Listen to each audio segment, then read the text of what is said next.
Alors, je suis en compagnie d'Étienne Vincent. Étienne, suite à la qualification, tu t'es qualifié 3e. Ouais. Une belle performance. Quand même, ouais.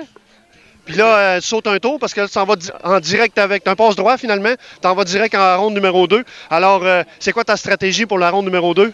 Faut que les pousseurs poussent. Puis moi, je vais me faire profiler.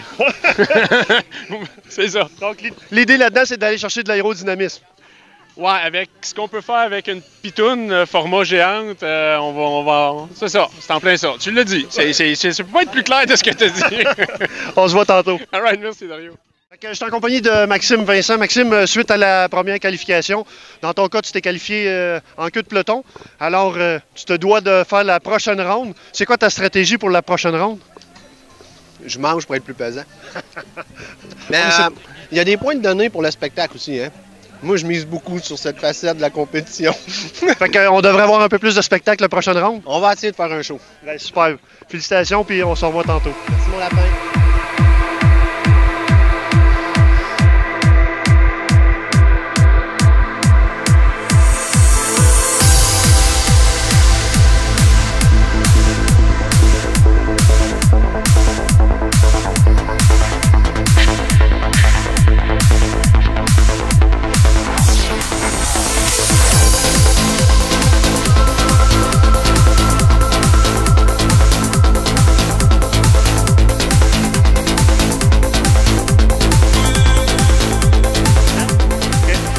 Alors, je suis en compagnie du coureur qui courait avec Maxime Vincent lors de la première ronde. C'était comment de courir avec une grosse voiture de Fred Caillou? Ouais, c'est sûr, avec le bolide qu'on a, j'espérais juste passer en avant de lui, parce qu'il passait en avant de moi puis il ralentissait, je voulais pas rentrer dedans. La grosseur que ça a, pas grand chance que je survive, mais on est parti, on a eu un bon départ, puis je suis bien content.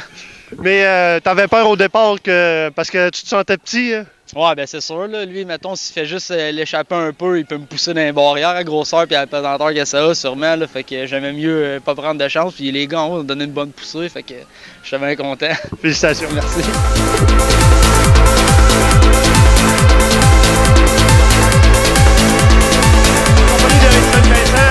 Pour la deuxième ronde, donc c'est ta deuxième course.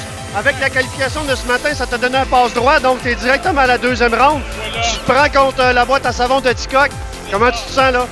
Ben, là, c'est nous autres, la rivière de Rock, ça va descendre. Là, on devrait être un peu plus aérodynamique. Ouais, on va être aérodynamique, rendu en bas, on ira manger du coq. Bonne chance.